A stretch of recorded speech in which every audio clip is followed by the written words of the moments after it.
Hello students, कैसे आप लोग? उम्मीद करूंगा कि आप लोग बहुत अच्छे हैं। तो मैं गजेंद्र शर्मा एक बार फिर से आप सभी का स्वागत करता हूं अड्डा 24/7 सीयूटी के इस परिवार के अंदर।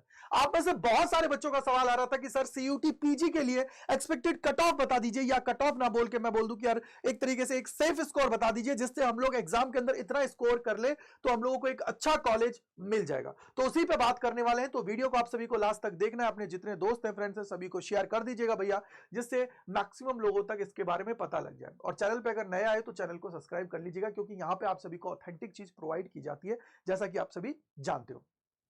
तो यहां पे जो ये एक्सपेक्टेड कट ऑफ हमने रखा है, तो इसके पीछे हमने ये देखा कि 2022 का क्या कट ऑफ था, 2023 के अंदर क्या चीजें हुई, और उसके अलावा सबसे बड़ा बात, ये जो मैं कट ऑफ आप सभी को बता रहा हूं, तो एक तरीके का ये सेफ स्कोर मान के चलिएगा। और इसमें वेरिएशन आ सकता है कब? अगर आपकी शिफ्ट इजी है तो, क्योंकि शिफ्ट जब इजी आ जाती है ना, तो भैया कट ऑफ इंक्रीज हो जाती है। ये थोड़ा सा आप लोगों को अपने दिमाग के अंदर रखते हुए चलने की कोशिश करनी है। ये एक तरीके से आप लोगों का कि भैया इतना तो स्कोर मुझे करना है पेपर के अंदर, जिससे मुझे अपनी ड्रीम यूनिवर्सिटी का ड्रीम कॉलेज है वो मिल जाए। तो चलिए शुरू करते हैं। तो सबसे पहले मैंने यहां पे देखो ये कट ऑफ सारी चीजें यहां पे लिखी हुई है, लेकिन इसके अलावा मैं यहां पे तीन चीज और बताना चाहूंगा। पहली चीज है कि भैया यहां पे आप लोगों का पेपर का लेवल है, उसके ऊपर भी सारी चीजें डिपेंड करती है। और यहां पे मैंने ये जो जर्नल स्टूडेंट्स है उनके कंपैरिजन मैंने किया है कि यार जनरल जो स्टूडेंट्स है उनको कितना चाहिए। तो इसके अकॉर्डिंग अगर आप लोग किसी रिजर्वेशन कैटेगरी के अंदर बिलोंग करते हो तो यहां पे कट ऑफ थोड़ा बहुत नीचे जाता है। समझ में आ गई होगी आप सभी को बात। पहला कि यार आप लोगों का जो पेपर है उसका लेवल कितना है, दूसरा नंबर ऑफ कैंडिडेट कितने हैं, और थर्ड कि भैया आप सभी की जो काउंसलिंग प्रोसेस होगी वो किस टाइम पे होने वाली है। जैसे जिसकी काउंसलिंग सबसे पहले होती है तो वहां पे कट ऑफ ज्यादा जाने के चांसेस होते हैं, तो इसलिए आप लोगों को थोड़ा सा समझते हुए आगे बढ़ने की जरूरत है। अब आप लोगों को ये आइडिया है कि यार हमारा जो टोटल पेपर होने वाला है 300 का होने वाला है, क्योंकि पहले ये 400 का होता था, अब लेकिन आप लोगों का पार्ट है उसको हटा दिया गया, तो 75 क्वेश्चंस आप सभी के आने वाले हैं।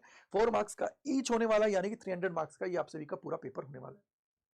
तो यहां पे देखिए, अगर आप लोग एमए इंग्लिश के लिए जाना चाहते हो तो आप सभी के जो स्कोर आप लोगों को एटलीस्ट करना है वो 190 प्लस आप लोगों को करना है। इसके बाद में अगर आप लोग एमए हिस्ट्री के लिए जाना चाहते हो 170 है, एमए ज्योग्राफी के लिए जाना चाहते हो 160 है, एमए हिंदी के लिए जाना चाहते हो 180, एमए इकोनॉमिक्स के लिए जाना चाहते हो तो 170 से लेके 175 तक आप सभी को स्कोर करना है। इसके अलावा एमए पॉलिटिकल साइंस के लिए जाना चाहते हो तो 190 से लेके 195, क्योंकि आप सभी को पता है जो ह्यूमैनिटीज के सब्जेक्ट्स होते हैं ना यार, उनकी कट ऑफ हमेशा ज्यादा जाती है एज कंपेयर टू जो और आप सभी के सब्जेक्ट होते हैं उसके कंपैरिजन में। ये आप सभी ने यूजी के अंदर भी देखा हुआ है कि सर साइंस के जो बच्चे होते हैं उनका स्कोर जो होता है, उसके जो स्कोर वो लोग करते हैं उसका कंपैरिजन जब हम लोग ह्यूमैनिटीज के सब्जेक्ट से करते हैं तो वहां पे आप लोगों की कट ऑफ है बहुत हाई जाती है। तो इसलिए थोड़ा सा आपको ध्यान रखना है। यहाँ पे जो मेनली सब्जेक्ट आप लोग देख रहे होंगे, तो जैसे हिस्ट्री है और इसके अलावा एमए इंग्लिश है, तो इसके अंदर 190 आप लोगों को करना ही पड़ेगा। इतना तो आप लोगों को करना है, इससे ज्यादा होगा तो आप लोगों के लिए वेल एंड गुड है। ये मान के चलिए कि ये आप लोगों का पार स्कोर है, कि इससे ऊपर आप सभी को करने की जरूरत है। हो सकता है देखो यार कट ऑफ थोड़ी बहुत नीचे चली जाए, बट आप लोगों को इतना तो आपके अंदर होना चाहिए कि सर इतना स्कोर मुझे करना ही करना है।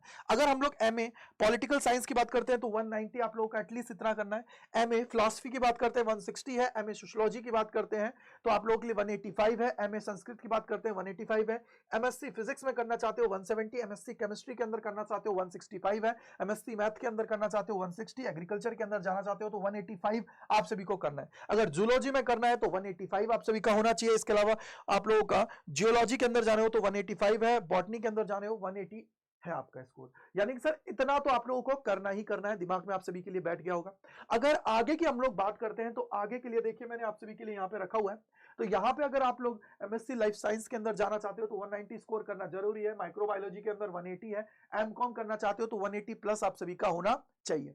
इसके अलावा एमबीए करना चाहते हो तो 200 प्लस होना चाहिए, एलएलबी जाना चाहते हो तो 190 होना चाहिए, और एमसीए जाना चाहते हो तो 200 प्लस आप सभी का स्कोर आना चाहिए। अगर इसके अलावा और किसी की कट ऑफ भी आप लोग चाहते हो तो कमेंट सेक्शन के अंदर बता दीजिएगा, जिससे मैं आप सभी के सामने वो कट ऑफ लेके आ जाऊंगा। बट आप सभी को ध्यान रखना है कि यहाँ पे ये मैंने एक एक्सपेक्टेड कट ऑफ किया है कि भैया इतना आप लोगों का पार स्कोर होना चाहिए अगर आप लोग जर्नल कैंडिडेट हो और आप लोग जर्नल कैटेगरी से बिलोंग करते हो। अब जो रिजर्वेशन कैटेगरीज होती हैं तो उनकी कट ऑफ थोड़ा डाउन जाती है एज कंपेयर टू इसके। और यहाँ पे आप लोग देखोगे कि भैया पेपर का पैटर्न जो होता है ना उस पर भी डिपेंड करता है कि भैया आप लोगों का पेपर कैसा है, कट ऑफ सारी डिपेंड करती है कि भैया पेपर कैसा है।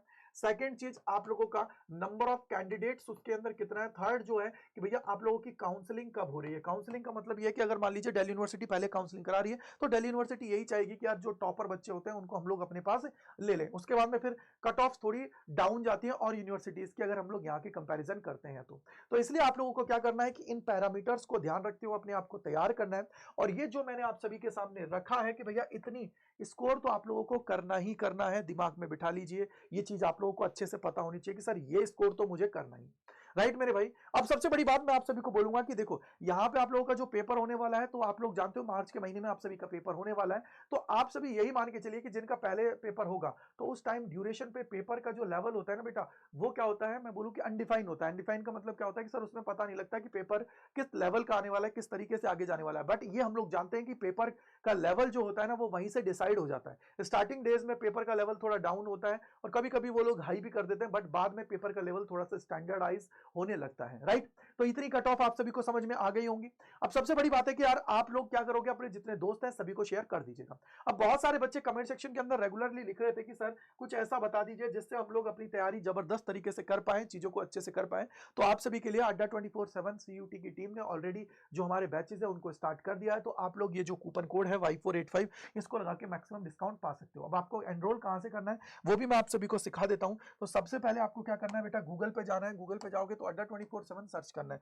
यहाँ पे आने के बाद में आप लोगों को पहले लिंक पे क्लिक करना है। यहाँ पे जाना है ऑल कोर्सेज पे। बेटा किस पे जाना है, ऑल कोर्सेज पे। ऑल कोर्सेज के बाद में आप लोगों को यूजी एंड पीजी पे जाना है। यहाँ पे देखो पीजी है, पीजी पे क्लिक किया, सीयूटी पीजी पे आए। जितने भी हमारे लेटेस्ट बैचेस चल रहे हैं वो सारे के सारे यहाँ पे आपको दिखाई दे जाएंगे। व्यू ऑल पे जाओगे तो सारे जितने भी बैचेस हैं वो आपके सामने आ जाएंगे।